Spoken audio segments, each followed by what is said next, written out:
영성학자로 유명한 게리 토마스 목사님이란 분이 계십니다. 이분이 이제 서부에서 동부로 가는 비행기를 타게 되셨어요. 목사님은 비행기를 타고 가는 동안 좀 생각할 것도 있고 해야 될 일도 있어서 통로 쪽 자리를 부탁했는데 마침 비행기가 만석이라 그 자리를 얻을 수가 없었습니다. 그래서 이제 가운데 자리에 앉게 된 거였어요. 목사님은 이제 비행기 타서 자리를 찾으면서 이제 안으로 들어갔고, 이제 자리를 찾았을 때 책을 꺼내 가지고 이제 딱 자리에 앉으려고 보니까 한쪽에는 덩치가 큰 남자분이 앉아 계시고 또 반대쪽에는 할머니 한 분이 앉아 계시더래요. 그래서 이제 그 가운데로 들어가서 이제 앉으면서 안전벨트를 매려고 하는데 할머니가 이제 말을 이제 걸으셨어요. 혹시 캘리포니아에 사시오? 이렇게 물어본 거예요. 그래서 아예 아닙니다. 저는 사실 일이 있어서 여기 왔다가 돌아가는 길입니다. 그렇게 얘기를 했대요. 이른이 좀 넘으신 할머니셨는데 아주 좋은 인상을 가지신 분이셨대요. 하지만 이 여러 가지 행사를 아주 분주하게 이제 해내고 돌아가는 길이었기 때문에 할머니하고 이야기를 나누기보다는 조용히 그 책을 보면서 생각하면서 이제 시간을 보내고 싶었습니다. 그래서 이제 목사님이 그래서 자기 손에 든 책을 이렇게 흘낏 본 거예요. 그런데 이 목사님의 시선을 눈치챈 할머니가 바로 그렇게 얘기하시대요. 아, 미안하다고 이 책을 읽으려고 했었군요. 근데 제가 말을 할 기회가 없어서 이제 그랬습니다. 그러면서 15년 전에 그 남편이 이렇게 죽은 이후로 참 말할 사람이 별로 없어서 제가 그랬다고 이렇게 할머니가 그렇게 얘기를 하시더래요. 그러니까 또 그 얘기를 들은 그 목사님이 마음이 이렇게 좀 미안해진 거예요. 그리고 피곤하기도 하고 또 내가 해야 될 일도 하고 또 읽을 걸 좀 읽어야 되고 그러는데 또 어떻게 할까 이제 그런 딜레마에 빠져 있는데 그 마음에 이렇게 퍼뜩 이렇게 떠오르는 생각이 있더랍니다. 그건 뭐냐면 이런 생각이었어요. 이 비행기 자리를 잡을 때 얼마든지 다른 자리에 앉을 찬스가 있었는데 왜 하필이면 내가 이 자리에 앉게 되었을까? 최소한 4시간은 이 외로운 할머니를 위해서 하나님께서 이 자리에 나를 앉게 하신 것은 아닌가? 그런 생각이 들었답니다. 그래서 이제 하려던 일을 제쳐두고 이 할머니하고 이야기를 나누기 시작한 거예요. 할머니 이야기도 듣고 또 의견도 나누고 이렇게 한참 얘기를 하다 보니까 이 또 할머니가 또 예수 믿는 분이시고 또 그 교회 할머니 다니시는 교회에 어려움도 있고 이런 모든 것들을 서로 나눌 수가 있게 되었대요. 사실은 중간에 이만하면 되지 않았나 얘기를 좀 끝내고 내일을 하고 싶은 마음도 들었지만 또 동시에 이분도 하나님이 귀하게 여기시는 분이시고 또 답답한 마음 풀어주라고 나를 여기에 앉게 하신 것 아닌가 하는 생각이 들어서 열심히 또 대화를 한 거예요. 비행기가 이제 비행이 다 끝나고 비행기에서 내리는데 근데 목사님이 특별한 경험을 하게 됐어요. 그건 뭐냐면 비행기를 내리는데 그렇게 마음이 좋더라는 거였어요. 어찌 생각하면 되게 피곤할 수 있는데 그날은 그렇게도 기분이 좋았대요.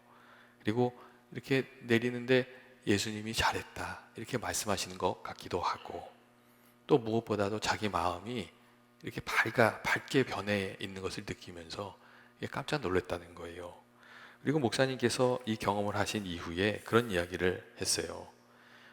그때 상황을 돌아보니까 자기가 앉았던 자리가 하나님이 인도하셨던 자리였고, 그리고 이 하나님이 원하시는 일을 이렇게 하게 되면 하나님이 주시는 은혜가 있다는 것을 알게 되었다고 그런 이야기를 하게 되셨어요.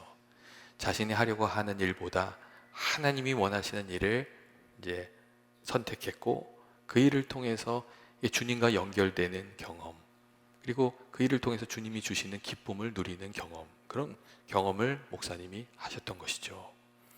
여러분, 우리는 어떻게 하나님의 임재를 경험하며 하나님과 이렇게 연결되어서 살아가고 또 예수님이 원하시는 것처럼 거룩한 그리스도의 통로로 이렇게 살아갈 수 있는 것일까요?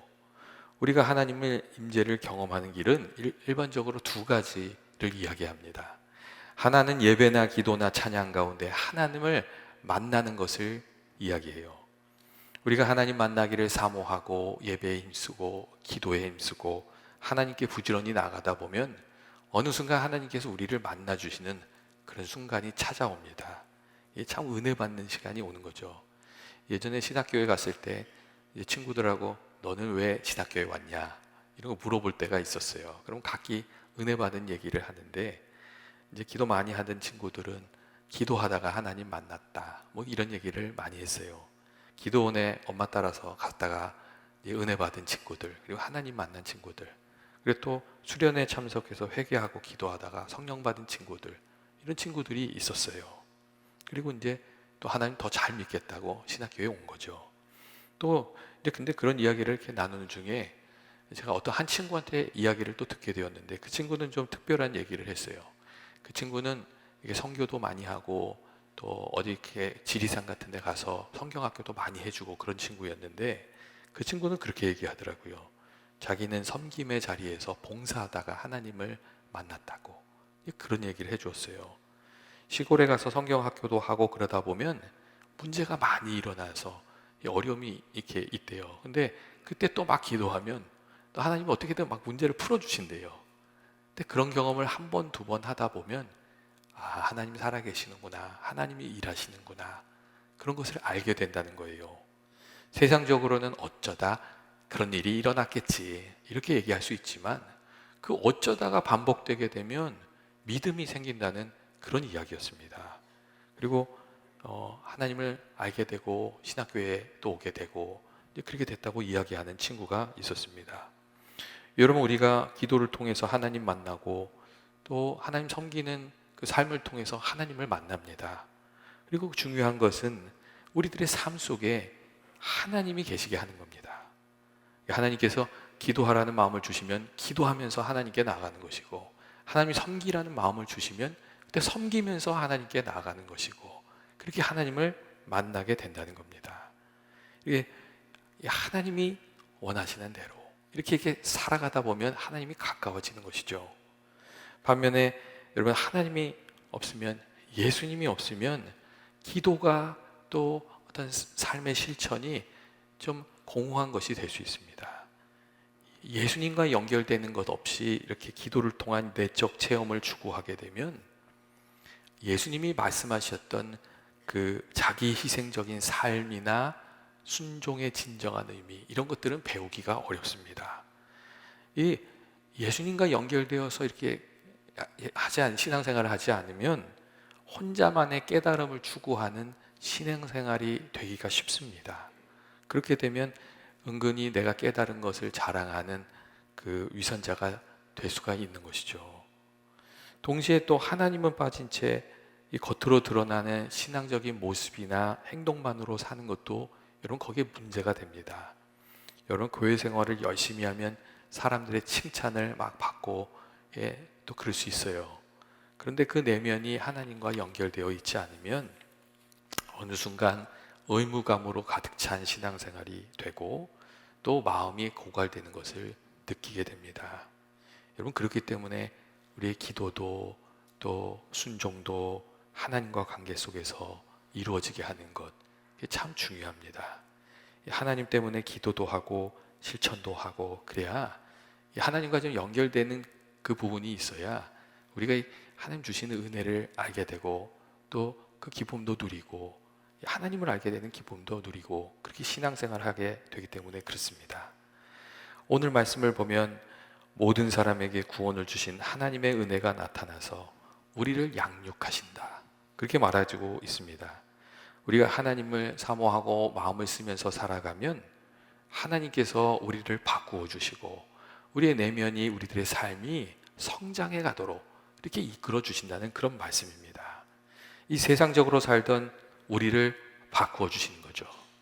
우리가 주님 원하시는 뜻을 생각하면서 살다 보면 하나님이 우리를 바꾸어 주시는 거예요. 양육해 주신다, 그렇게 말씀하고 있어요. 그리고 이게 우리가 이렇게 주님과 함께 사는 삶을 살려면 우리들의 삶에 이렇게 문제가 생길 때 그 문제를 가지고 하나님께 부지런히 나아가는 것이 필요합니다. 그리고 주님 원하시는 방법으로 그 문제를 하나씩 풀어가는 것이죠.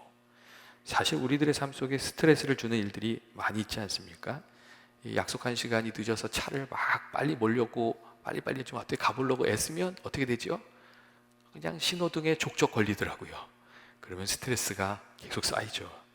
또 일을 하다가 어떤 경우는요, 이 짜증이 가득한 사람을 만날 때도 있습니다. 친절하게 하려고 해도 계속 짜증을 내면 내 마음도 짜증으로 이렇게 바뀌는 그런 경험도 있어요. 또 일을 한참 집중해서 하고 있는데 컴퓨터가 고장이 나가지고 해놓은 게 한꺼번에 다 없어지는 그런 황당한 상황들도 우리가 만날 수 있습니다. 애써 수고한 것을 다 잃어버리고 처음부터 다시 시작해야 되는 그런 상황도 만나게 되는 거죠. 근데 여러분, 그런데 그러한 때에 그 문제들을 가지고 예수님께 가지고 나가서 기도하듯이 이야기를 나누는 겁니다. 하나님, 지금 엄청 늦었는데 이걸 어떻게 하면 좋겠습니까? 좀 늦지만 주의 도우심을 주님이 도와주세요. 뭐 그런 거죠. 기도하는 거죠. 이 사람 때문에 내 마음도 복잡해지는 것 같은데 주님 어떻게 하면 좋을까요? 하나님 아버지, 내가 수고한 게 다 없어졌는데 주님 어떻게 하면 좋을까요? 내 인생의 문제를 가지고 기도하면서 주님께 그 문제를 가지고 나가고 또 주님의 도우심이 있을 걸 믿고 내게 주어진 상황을 우리가 이렇게 받아들이는 겁니다. 수용하는 것이죠. 그리고 그 안에서 하나님의 뜻을 찾아가는 거예요. 그리고 하나님의 방식으로 그 문제들을 풀어가는 거예요. 많은 이들이 세상은 순탄한 곳이고 만사가 내 계획대로 돌아가야 한다는 이런 비현실적인 그 마음을 가지고 삽니다. 그런데 성경은 여러분 어떻게 이야기를 합니까? 세상은 비상식적인 일이 많이 일어나는 곳이고 내 뜻과는 다른 일들이 벌어지는 그런 곳이라고. 그런 일들은 언제나 일어날 수 있고 그때 우리가 해야 될 일은 하나님을 의지하면서 그 문제를 하나씩 풀어가는 것이라고 그렇게 이야기해주고 있습니다. 스트레스로 마음이 무거울 때 예수님께 그 문제들을 가지고 나가서 이야기를 나누고 또 그때그때 주님이 주시는 그 말씀을 생각을 구하면서 그 일들을 감당해 나가는 것이죠. 여러분, 그렇게 우리가 주시는 말씀에 순종하면서 예수님이 원하시는 방법으로 살아가는 방법을 배우게 됩니다. 게리 토마스 목사님이 그러셨던 것처럼 내게 주어진 상황에 하나님이 원하시는 뜻이 있지는 않은지 생각하고 주님이 원하시는 방향으로 우리가 이렇게 살아가는 겁니다. 그러면 우리들의 삶이 먼저 변화되게 되고 또 그 삶을 통해서 주님 원하시는 사랑도 섬김도 돌봄도 나눌 수 있게 되고 그리고 어느 순간 그리스도의 거룩한 통로가 되는 삶도 여러분 살아가게 됩니다. 느릿느릿 일하는 사람에게 인상을 쓰는 대신에 일을 열심히 해내는 사람들에게 칭찬을 건네는 삶으로 또 자꾸 지체되는 일 때문에 불안하고 초조해하는 대신에 그 기다리는 동안 내가 할 수 있는 일이 무엇인지 찾아보고 또 기다리는 시간을 의미 있게 사용하는 모습으로 실패가 반복될 때 조급한 마음을 내려놓고 하나님의 뜻을 찾아가다 보면 우리가 실패가 성공으로 이렇게 바꾸어져 가는 그런 과정을 우리가 경험하게 되고 또 그런 상황들을 통해서 배운 지혜가 다른 사람을 돕는데 귀한 도구가 되는 것을 알게 됩니다. 여러분, 죄인된 우리를 구원하신 하나님의 구원의 은총은 우리가 아무것도 안 해도 그냥 은혜로 우리에게 주어집니다. 대가 없이 우리에게 주어지는 거죠. 하지만 그 이후에 우리가 예수님을 닮아가는 것, 그 말씀대로 살고 열매를 거두는 것, 그리고 주신 은혜를 나누어서 그리스도의 거룩한 통로가 되고 누군가에게 선한 영향력을 발휘하면서 사는 것, 그런 것들은 아무런 대가 없이 이루어지는 일이 아닙니다. 예수님이 말씀하신 은혜의 삶을 살려면 우리가 아무것도 안 해도 하나님이 다 해주실 것이라는 그런 막연한 생각을 내려놓고 우리가 해야 될 일들을 좀 감당해야 됩니다. 우리들의 삶의 문제를 가지고 예수님께 나가서 기도하는 일도 해야 되고 또 우리 삶의 형편이 마음에 안 들어도 주님이 주시는 대로 실천하며 살아가는 그 일도 해야 되고 그리고 어려운 상황에도 주님을 신뢰하는 일도 우리가 감당해야 됩니다. 그렇게 해야 우리가 열매를 거두게 되고 또 그렇게 일하는 사람들을 하나님께서 도와주십니다. 그리고 그 가운데 우리가 주님과 연결되고 주님의 은혜 가운데 있게 되고 또 주님을 닮아가는 그런 참 신앙의 삶을 우리가 살아가게 됩니다.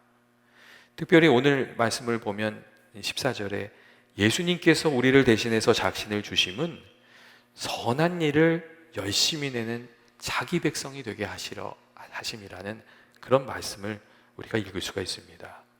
예수님께서 우리에게 은혜 주시는데 그 은혜 주시는 이유는 은혜를 전달하는 그리스도의 거룩한 통로가 되게끔 하려고 하는 것이라고 그렇게 말씀해 주고 있는 겁니다. 여러분 누가복음 10장을 보면 예수님께서 예수님한테 이게 따지러운 율법 박사에게 들려주시는 그 선한 사마리아인의 이야기가 있지 않습니까? 한 사람이 예루살렘에서 여리고로 가다가 강도를 만났어요. 그리고 강도에게 매를 맞고 재물은 다 뺏기고 상처를 입고 쓰러져서 죽어가고 있었어요. 그런데 어떤 일이 있다고 하셨어요. 마침 제사장이 거기를 지나갔다고 얘기하죠. 근데 외면하고 지나갔어요. 또 마침 레위인이 지나갔어요. 근데 그 사람도 외면하고 지나갔어요. 그런데 어떤 여행하던 사마리아인이 이 강도 만난 사람을 보고 그를 불쌍히 여겨서 상처를 치유해주고 또 주인에게 돈을 주면서 그를 돌봐주도록 부탁했다고 예수님이 그런 얘기를 하셨습니다. 그리고 예수님께서 물어보셨어요. 누가 강도 만난 자의 이웃이냐? 이 물어보시고 율법학자에게 너도 가서 그와 같이 하라. 그렇게 말씀하셨습니다. 예수님께서는 이 말씀으로 우리가 긍휼의 사람이 되어야 하고 우리가 긍휼의 사람이 될 때에 하나님의 은혜를 전달하는 은혜의 통로로 살아가게 된다는 것을 말씀하셨습니다. 그리고 또 주님이 기뻐하시는 삶도 살게 된다고 이렇게 말씀하셨습니다. 여러분 그리고 우리가 주님 기뻐하시는 삶을 살 때 주님과 더 가까워진 그 은혜의 삶을 살게 됩니다. 여러분 우리가 살아가다 보면 강도 만난 사람과 같은 사람을 이렇게 만나게 되는 때가 있지 않습니까? 이 하던 일에 실패해서 속상해하는 사람도 만나고 아침부터 무엇인가 일이 꼬여서 잔뜩 마음이 어두워져 있는 사람도 만나고 그리고 풀리지 않는 문제를 가지고 오랫동안 고민하고 있는 그런 사람도 만납니다. 그리고 큰 도움은 아니지만 작은 위로를 필요로 하는 사람들도 만납니다.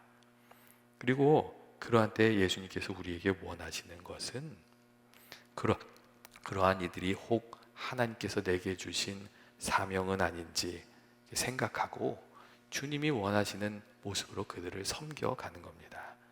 그리고 그렇게 주님이 원하시는 일을 감당하다 보면 우리가 주님과 가까워지고 주님 원하시는 삶도 살게 됩니다. 이 강도 만난 사람이 회복될 수 있도록 이 주막 주인에게 사마리아인을 부탁했던 것처럼 이 고난당한 사람들이 회복될 수 있도록 우리들의 삶의 위로가 되시고 도움이 되신 예수님께 그들에게 부탁하는 것도 사실 우리가 감당해야 될 일입니다. 여러분 우리는 사실 좀 거드는 사람이고 우리 인생의 진짜 문제는 예수님께서 해결해 주셔야 되는 것이 아닙니까? 여러분 우리가 아니라 예수님께서 문제 해결에 답이 되시기 때문에 그렇습니다.